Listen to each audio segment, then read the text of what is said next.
Hello, everybody. Welcome to the Pick Six Podcast, CBS Sports Daily NFL Podcast. I'm Brinson. I'm your host. Super friends hanging out. Myself, Ryan Wilson, John Breech. I say I like pause on daily because with the first pick is going 2 times a week. With the first take, which is one of your better contributions of 2023 so far. With the first take is a fantastic spinoff of With the First Pick. It's actually after the draft is done.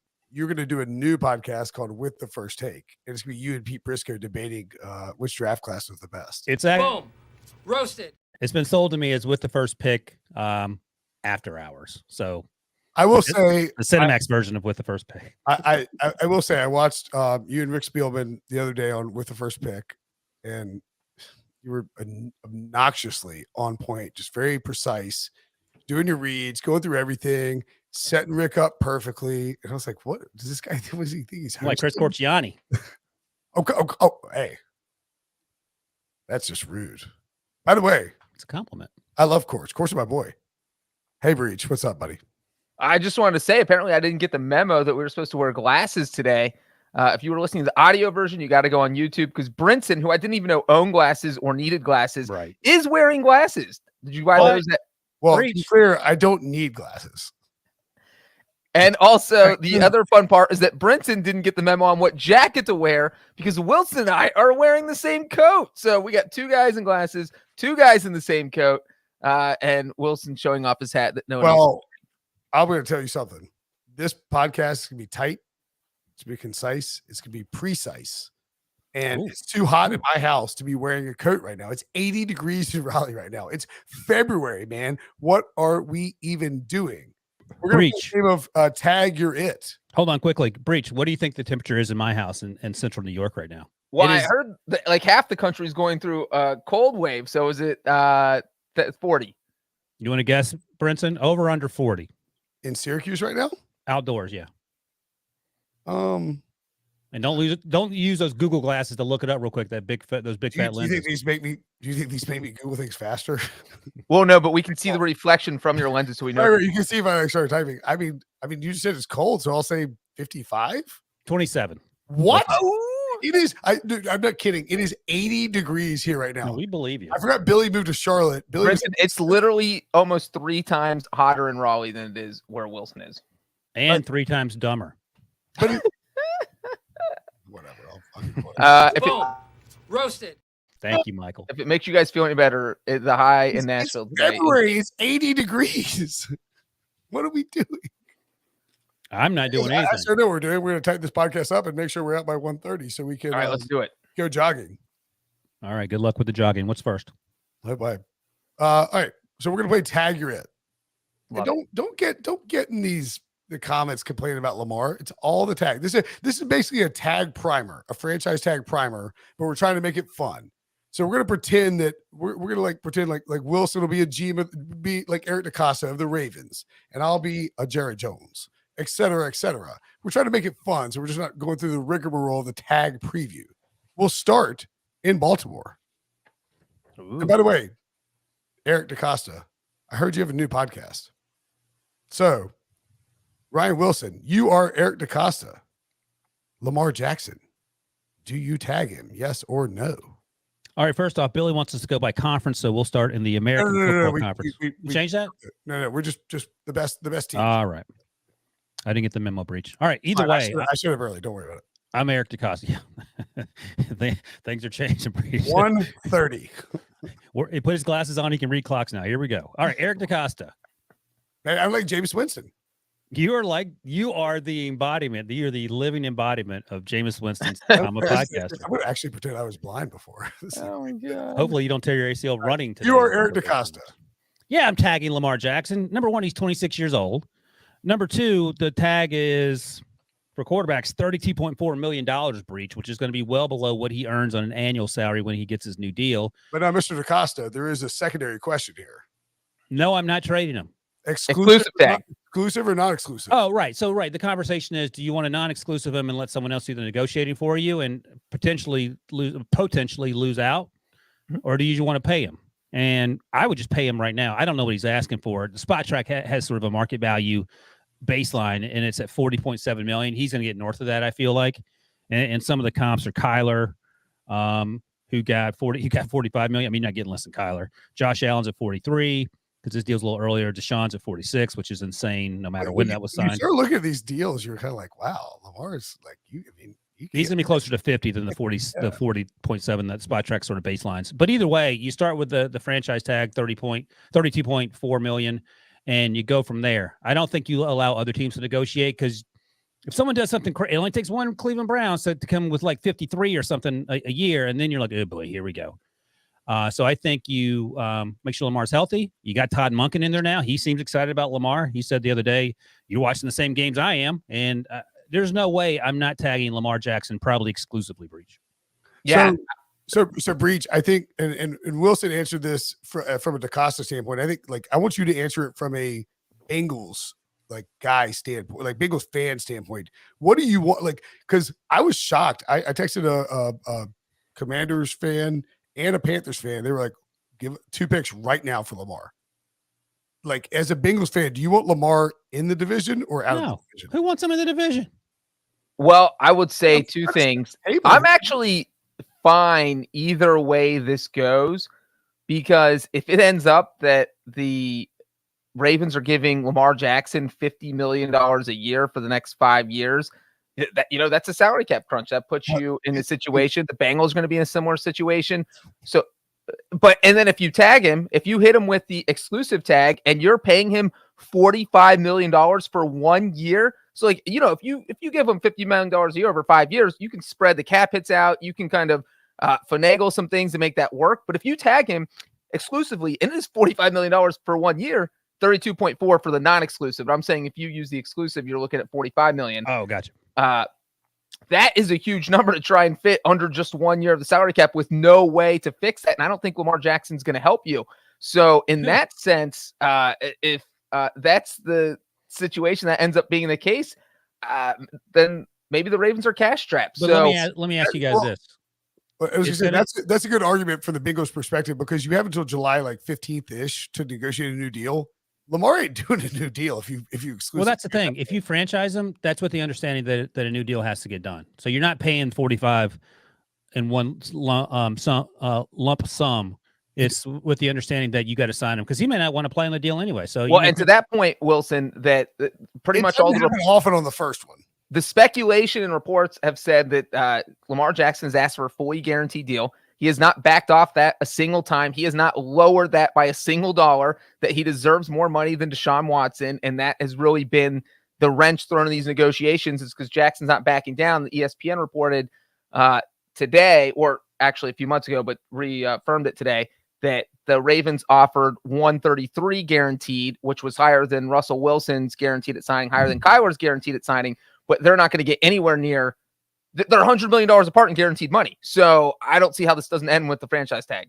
So it's really interesting because the Deshaun Watson thing happened in a really, really, really rare vacuum where the off-field stuff and the team wanted to trade him, and you have this loosey-goosey maniac, Jimmy Haslam. Remember what did he say when he bought the team? He's like, I'm fired up to the max. To the max. I liked him. I'm an idiot. I fell for that guy.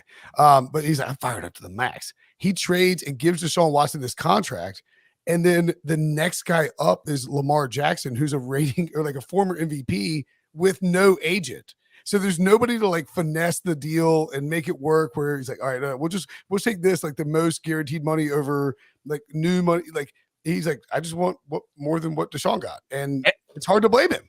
Well, and the one thing I will say to that, Brinson, is that so in most cases, I think you want to sign your quarterback as quickly as possible. So if I'm the Bengals, I want to get Joe Burrow under contract tomorrow so I don't have to look at Justin Herbert's or Jalen Hurts and maybe those guys get above 50 million. Then you have to give Joe Burrow above that if he's not signed yet. With Lamar, I'm almost fine waiting if I'm the Ravens, because when you can point to Burrow or Herbert only getting 140 million are guaranteed or 150 million guaranteed, you can't, it's going to make Lamar Jackson's make his job harder to argue that he deserves a fully guaranteed contract. If Joe Burrow, who's been to a Super Bowl, can't get it, how, can Lamar say that he deserves it? It's the Dak Prescott situation for Joe Burrow and Justin Herbert and Jalen Hurts. We said for 18 months, what is Jerry Jones waiting for?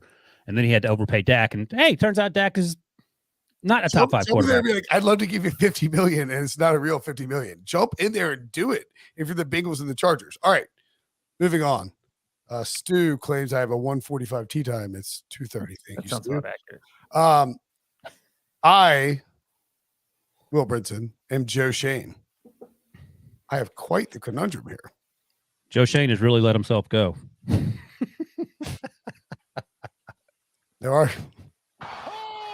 Oh, up high, down hard. The job has gotten to Joe Shane. I'll just say that. This things went so poorly. This guy had to get glasses. So I, Joe Shane, have to decide: do I tag Daniel Jones or do I tag Saquon Barkley? So let me ask you this, Joe. Okay, well, before you go on, let me ask you: what about the reports that Daniel Dimes Jones wants $45 million a year?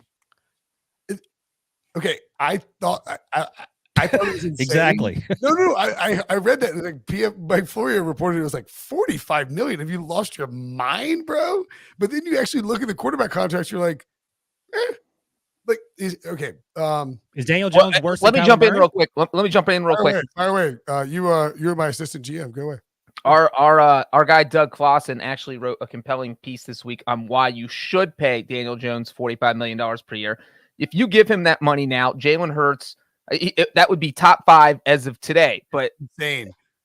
But Jalen Hurts, Joe Burrow, Justin Herbert, Lamar Jackson, all going to get more than that this offseason. So now Daniel Jones is ranked 10th overall by the time the season starts, and now that money doesn't seem so crazy.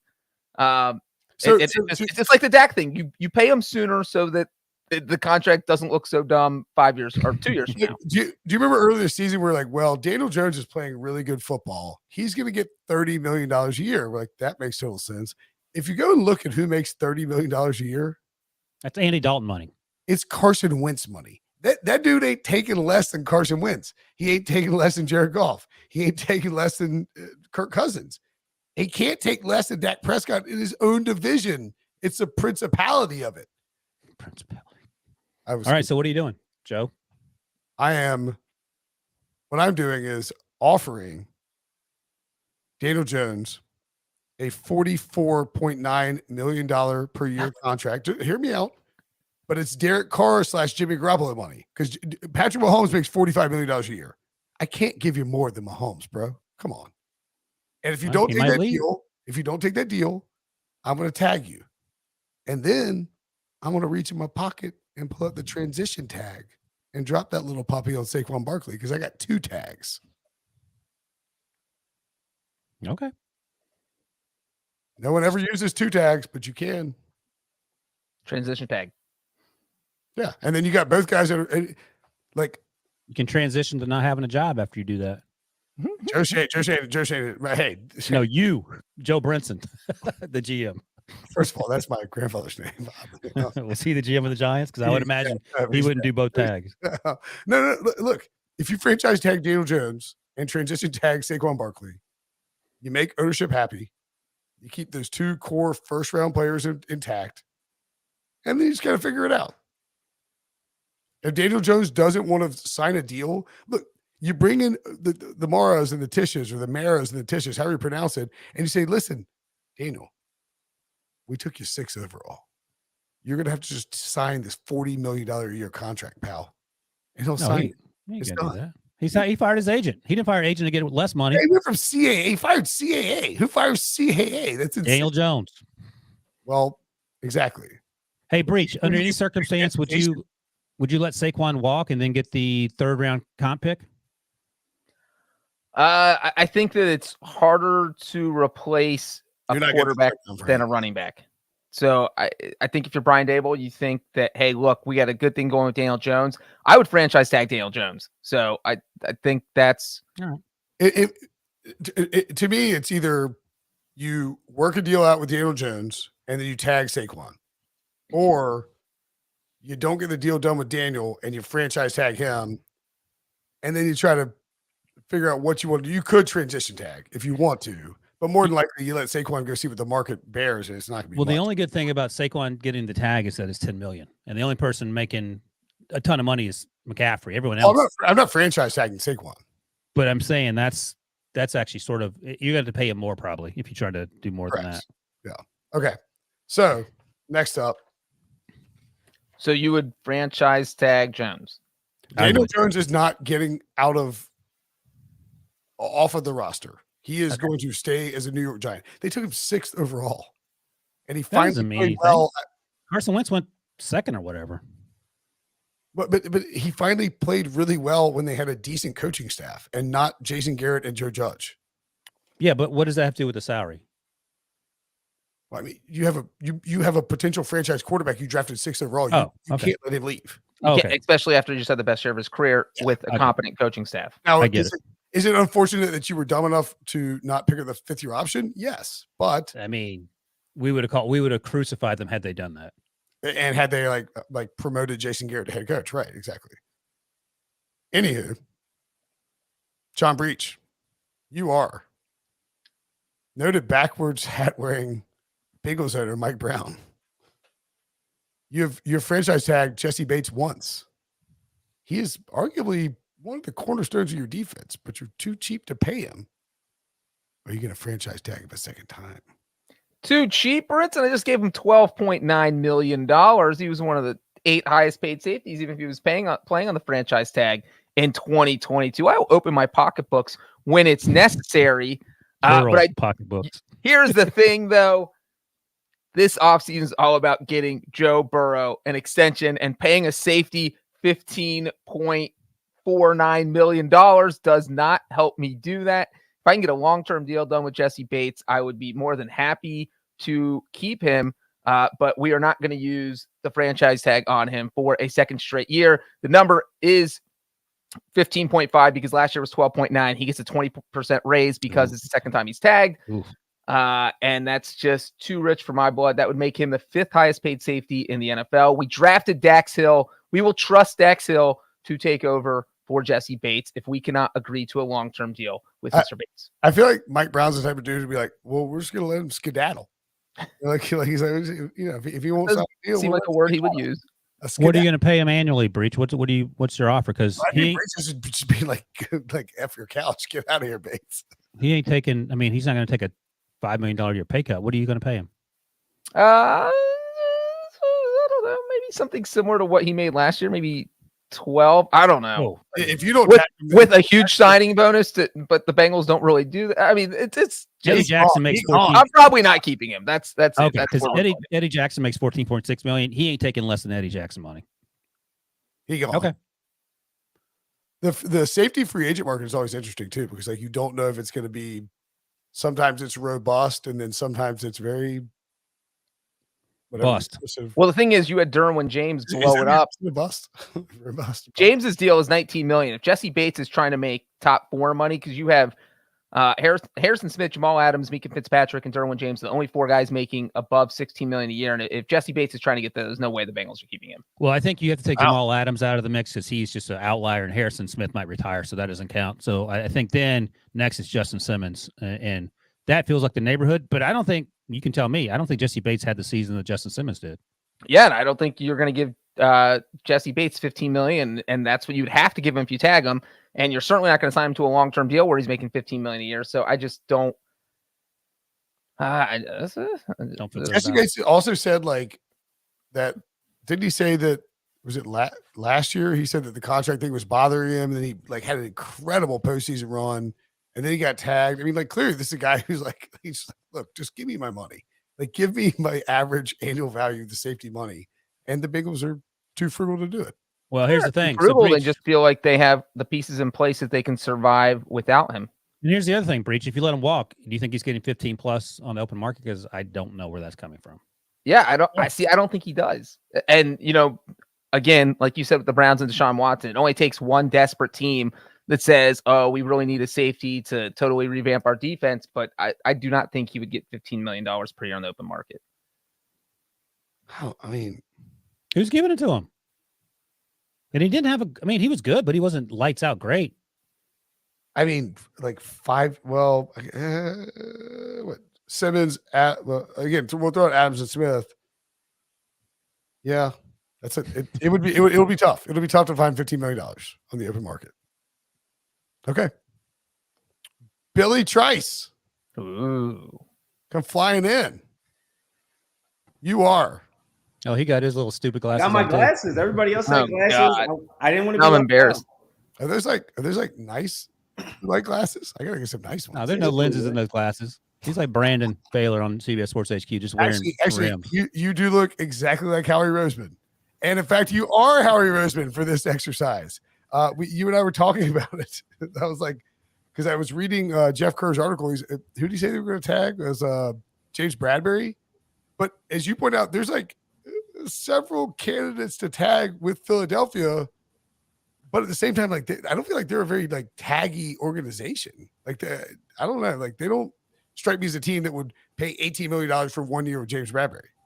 Yeah, I don't think that they will. I kind of think that they'll let James Bradbury walk. Me and Sully talked about that earlier this week, how I just feel like, he made it clear that he wants to get paid, and I don't see Howie Roseman giving him the money that he's asking for. But I think a guy like Javon Hargraves or a guy like CJ Gardner-Johnson will get the tag. If you look at Javon Hargraves, you might want to tag him actually instead of CJ Gardner-Johnson. Reports are that CJ Gardner-Johnson will get the tag, but he played at a high level this year, and you look at the top tier defensive tackles, they're all making $25-30 million a year. So if you're trying to save some money on the back end and maybe keep more of the guys that got you to the Super Bowl this year, you may want to tag him where he's only an $18 million cap hit this year. And then you try and, fork over a deal with CJ Gardner-Johnson, who's a safety. You can probably get him for around like $13-14 million a year over a long-term contract, and you can push that money off to later years. So you have more money to play with this offseason to rebuild your roster. We said Javon Hargrave, not Vernon Hargrave, right? Yeah, Javon.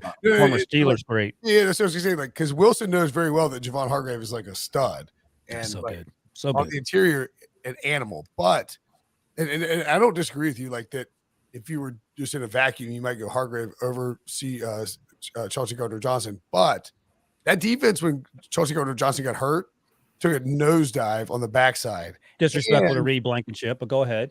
But they just drafted Jordan Davis too. Yeah, but I think you still. So I feel like Howie feels like he can reload on the interior, and he needs the guy on the back end. Is why you're probably hearing that. I don't know, man, because they went out and got Sue and Linval Joseph, and they just rotated those guys and just destroyed people until they played on the grass where the grass didn't work.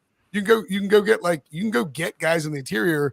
I feel like, and now obviously it changes with your defensive coordinator gone, and you're retooling things. But like I feel like Howie values CJ. I always mess up his initials. He used to be called I call him Chauncey. CJ Gardner-Johnson. No, I think Howie does value CJ a lot, but I think if you look at the Eagles organization as a whole, offensive and defensive line is where their main focus is over the last 15 to 20 years. So yes, you can go get guys in free agency to, fill certain holes, but you got to remember, you're going to lose Fletcher Cox this year. Like he's not going to play. We brought him back. We actually released him last year and then brought him back later on in the season for a 1-year deal. So you're going to lose a guy like that. You don't know what's going to happen with Brandon Graham. And so, I mean, I just feel as though, I think financially it may be a better move to go Javon Hargrave. I don't disagree. I don't disagree with you in terms of what maybe they should do. I would say that what they will do, and again, like you pointed out, like the buzz is that they're going to go Chauncey Gardner-Johnson. I would guess they tag Chauncey Gardner-Johnson, try to do something with Hargrave, knowing that they've drafted and Fletcher Cox is a free agent, Sue's a free agent, obviously Linval Joe's a free agent, but you can find big bodies to pair up with the outside exterior rushers. Breech and Wilson. Any thoughts on that? I mean, you can find big bodies like Sue and Linval if you have Fletcher Cox and Javon Hargrave. Yeah. You can't find big bodies like Linval. It's an insane list of big dudes they have on the interior. Yeah, but it starts with the core. And Davis. I don't know, man. Chauncey Gardner-Johnson got traded out of the Saints. He was a 4th-round pick. He's a good football player, don't get me wrong. And that defense did take a hit in the back end when he got hurt. Are we sure the Saints aren't tanking to help the Eagles? But if you're starting a team, I'm starting a team with Javon over Chauncey.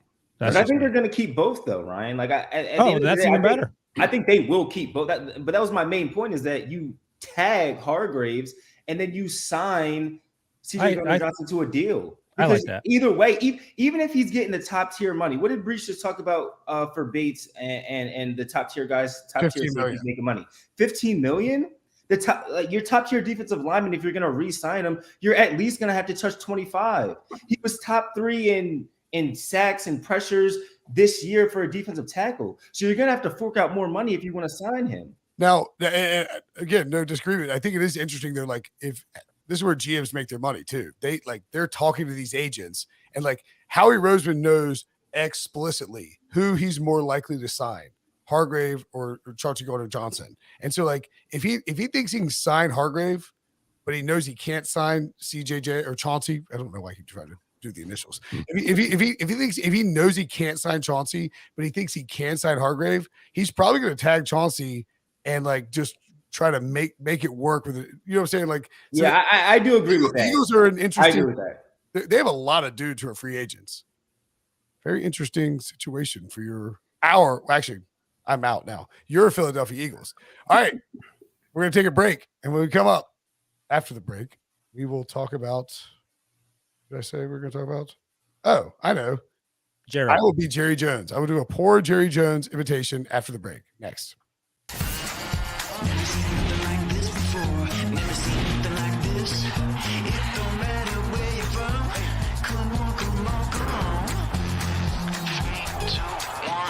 Let's go. You can feel the madness.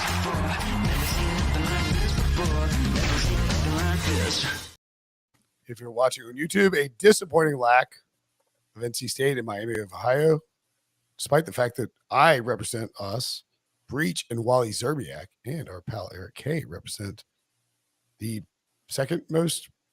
Oh, whatever. Get out of here. Hey, Tar Heels stink, bro. They stink. 82 is forever, baby. We honored the 83 team at the Wake Forest game on Wednesday night. Anywho, I'm Jerry Jones. I didn't really feel like doing a Jerry Jones impersonation, to be honest, but I'll try.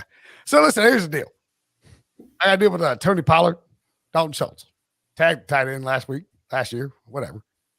Now, Tony Pollard, hey, listen, Tony, man, you busted up your leg pretty good, man. You're pretty banged up. We got Zeke here. Zeke's only making $53 million for the next 4 years. I mean, that ain't nothing to sneeze at, buddy. Do I tag Tony Pollard or do I tag Dalton Schultz? They should cut Zeke. He has no guaranteed money left on his deal. They won't do it. Trade him. He's probably the least tradable contract on the planet. He has no guaranteed money left. Cut Zeke, tag Tony, sign Dalton Schultz. If I were a Jones guy, Jones family member, that's what I would do. What say you guys? Breech, go ahead. I'm thinking. I mean, I feel like you've got to be leaning towards letting Zeke walk or try and restructure his deal. So that plays a part in whether you're willing to tag Tony Pollard. Tony Pollard's like $10 million to tag him. It's so cheap. And then you look at Dalton Schultz because he got tagged last year is going to be what exactly was his what is the tight end tag this year? How much? I believe it was 11.345 Breech. Okay. But it's then I think last year, so last year his tag number is 10.9 million, so he gets a 20% raise on top of that. It's like 12.5 million roughly. Right. So that's what I mean, I'm probably going Schultz. Breech by 3,000, but I am coming off ankle surgery too. Yeah, he'll be fine though. That's actually less worrisome than an ACL, I think, just because it's a bone and not a ligament. I think maybe. Wilson, I mean, this is what you asked about Jesse Bates. Do you think Tony Pollard is going to go out and get $10 million per year on the open market? I was going to say maybe I'm leaning Schultz, and I might even be leaning just draft the tight end. Schultz is good, but he's not great. I mean, he's not maybe he's top 10, but I don't know if he's like a top 7 or 8 guy. And maybe you just try to see how low you can get Pollard. If you get him at $9 million a year or something, I think you do that because he's not an every down back, but he has an opportunity to be. So I'm looking at Zeke's deal, and Brinson, you mentioned get out of it right now. Literally any other team in the NFL would cut Zeke Elliott. His cap hits $16.7 million next year if you trade him. Like, is anyone paying that? That's just a lot of money to put on a running back that's, I mean, he's making $10 million base salary if you keep going with this thing. And again, that's crazy money for someone who's not Saquon Barkley or better. Yeah, I think you cut Zeke, and then there's no reason to keep him. I mean, what's the upside? Did I read that? Somebody, I swear to God, I saw somebody was like, it's $53 million left with 0 guaranteed. Well, the potential out is 2003. I guess they did cap hit because they extended it. Yeah. Yeah.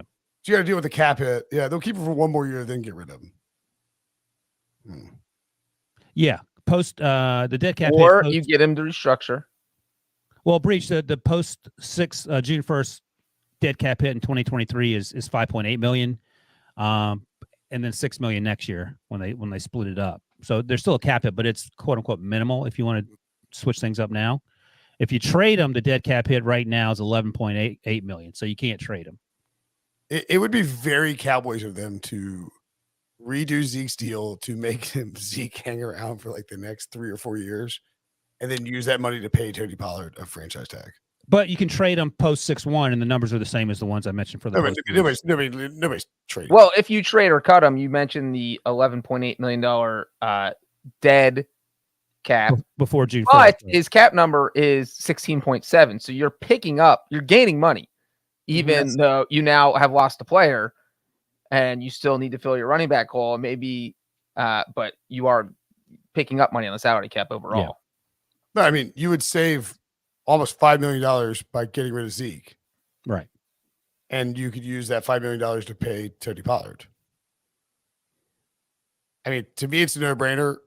I think I know what we would do, and I think what Jerry Jones will do is completely different. Seem fair?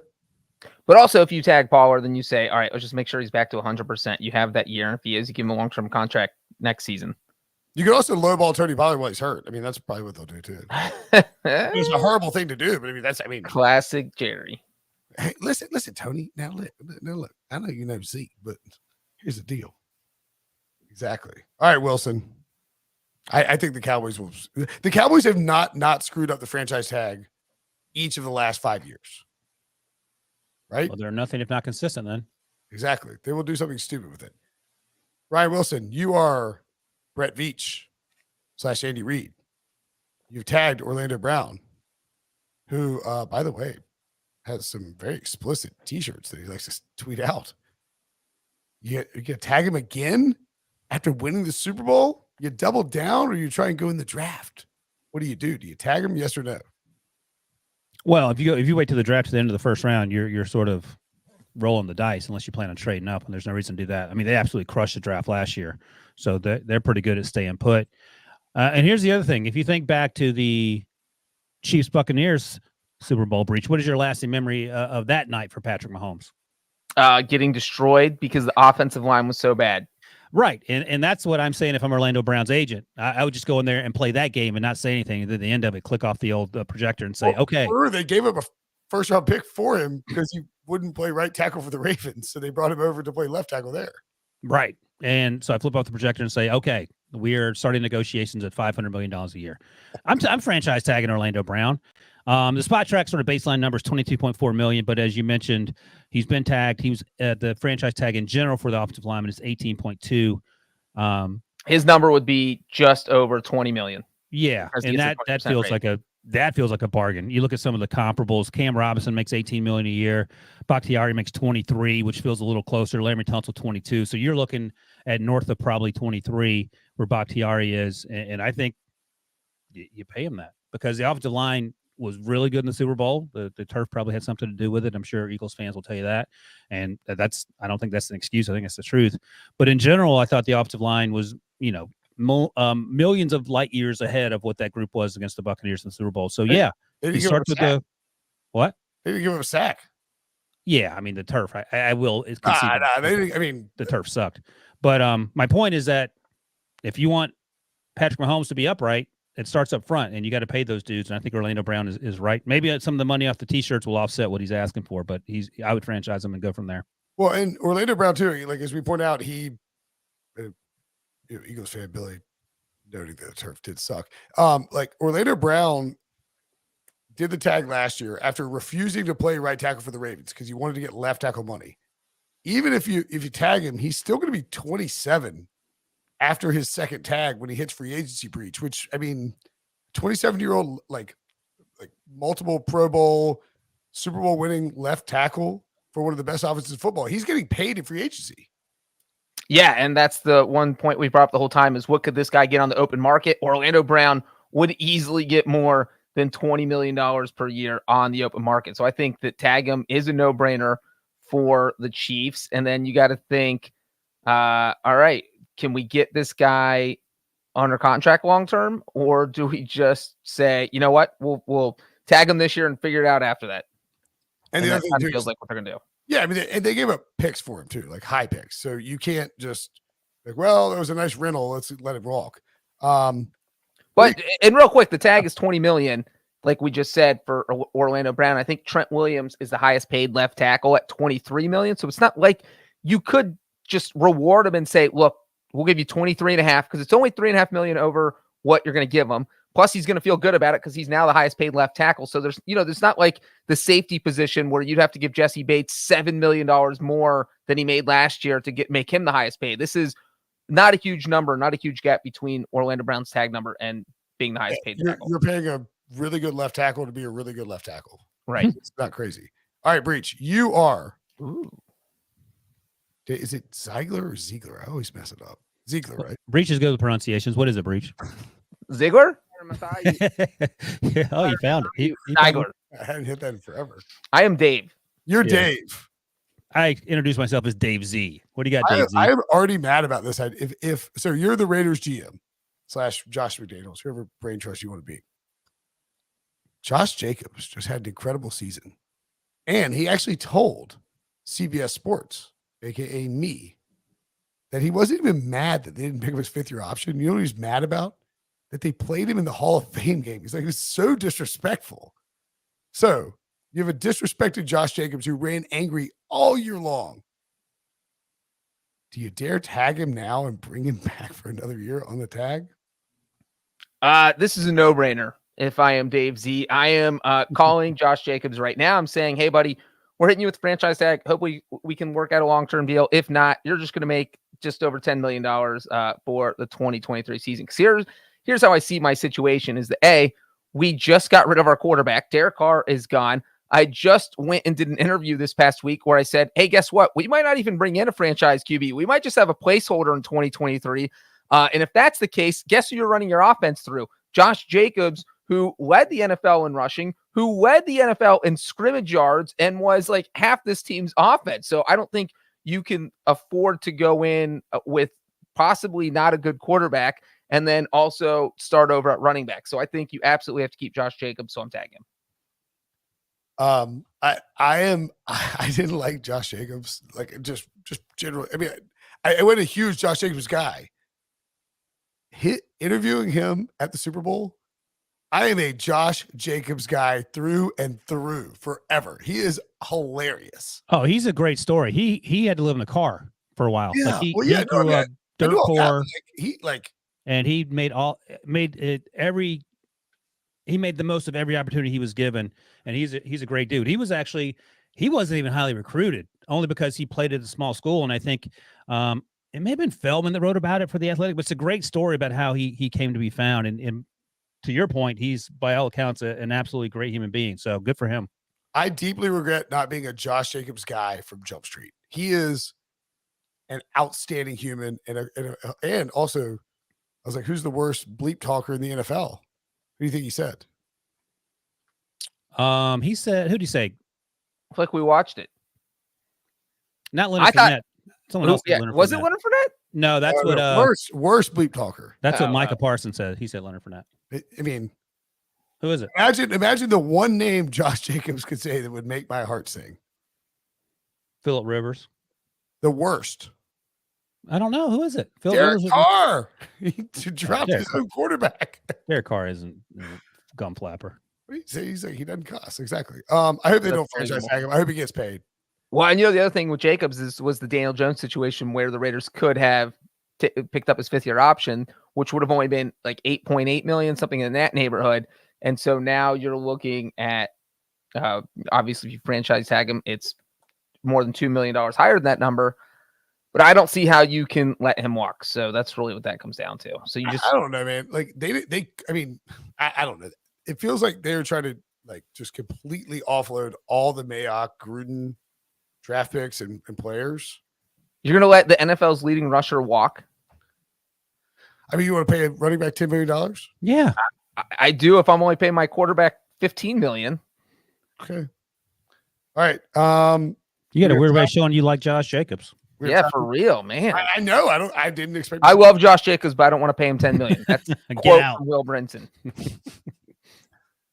By the way, Brinson, I watching that interview, I will just say that was the most hilarious part was how adamant he was about how upset he was that the Raiders played him in the Hall of Fame game. This is 5 months later, and he is still not over it. You can see the anger in his eyes. And also, I will say that, like, we got nothing. Goes. That was my favorite interview I've done so far this week. I was like, yes. Shout out to Robbie Snyder and our social media team for actually making me look smart. Do you want to do these last two or no? I think Billy wants to take a break real quick. Another break? Two breaks. All right, Debo we'll take requested. another break. Coming up next, I'm Marty Herney. Next.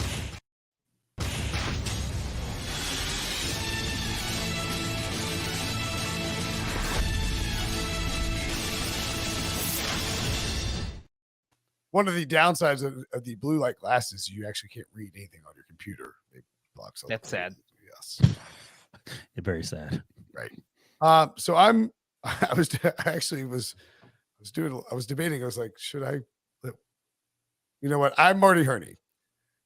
Hi, Marty. Yeah, there's multiple members of the Washington front office. It's hard to decide who's in charge. All right, we'll be Marty. There's Marty Herney.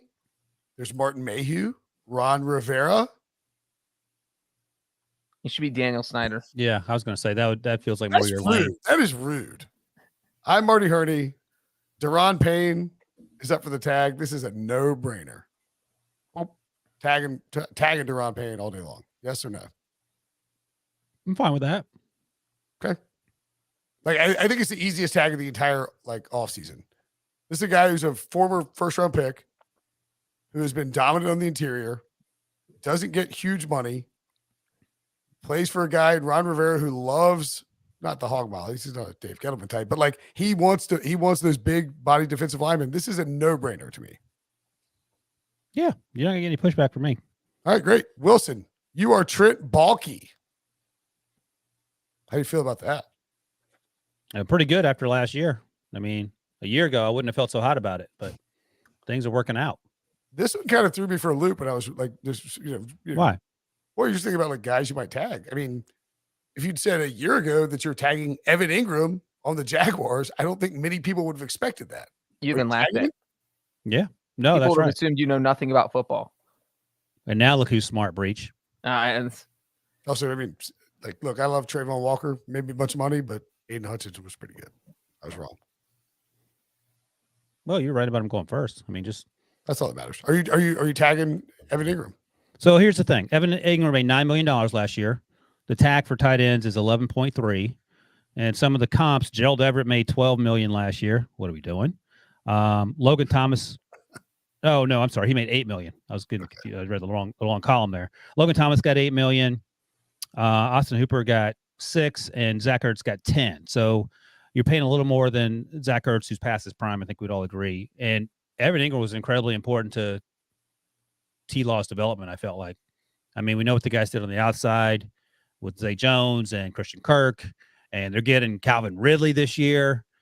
And I'm fine tagging him for 1 year. He's 29, so you could even sign him to a 2-year deal if you wanted to for maybe around that much money, $20 million. Alternatively, you could draft a tight end at the end of the first round when you pick, and there are going to be a lot of guys, not quite the athlete of Evan Ingram, but athletic enough that can come in and help right away. But, Breech, I always say you can draft those guys, but you know what you have in Evan Ingram, and that was pretty good in that offense with Doug Peterson. So I'm fine spending a little money on him, tag, and then maybe 2 or 3 year deal if you can make that happen. yeah, I think that based on what he made last year and what his production was, that he's earned you need to go up. You've earned that raise to go up to just over 11 million. And I'm sure Jacksonville's thinking they're probably, if they're talking long-term contract, you're looking at guys like Darren Waller at 17 million, George Kittle at 15 million. And there's no way you're giving Evan Ingram that just yet. So I think this is the fair shake where you say, all right, let's do one more prove it contract. And if you have another big year, then we can talk about a huge long-term deal. But I don't think this is such a high price that it would make you not want to do it. And man, Ingram was productive last year. 73 catches, 4 touchdowns, just came up huge in the playoffs. Are the Jaguars $23 million above the salary cap? Yeah, I think they have some How money. did they get there? Like they were like $42 million below last year. Just blame it on Urban Meyer and keep going. No, last year they had a ton of money. They signed a ton of guys. They're out of like, I mean, they're not out of money. They'll be able to free it up easily, but there's a cash to cap situation where you have to spend year over year, like over a 3 or 5 year rolling period, whatever. The Jaguars spent a bunch of money, and sure, I'm fine tagging him. He was very good, and I agree with you. Good for Trevor Lawrence. Almost forgot one more. You, John Breech. Ooh. I should have let Wilson be this guy, but whatever. I mean, biggest player for the week. Well, you pretend you're Eugene Cyril Smith III, and John Breech is John Schneider. Well, if John Breech is my GM, I'm going in there and beating him up and then taking what I want. I just gave you a second chance and got you to the playoffs by building you a great team, sir. All right, go ahead. And that's how you're going to treat me? I mean, it's sort of the same thing as Daniel Jones, right? Breech, where it's like, Geno's like, how dare you? Well, I mean, he says, I want $30+ million. You're like, here's the deal. You're just getting tagged. You're being tagged, and we're done here. Right? Yeah.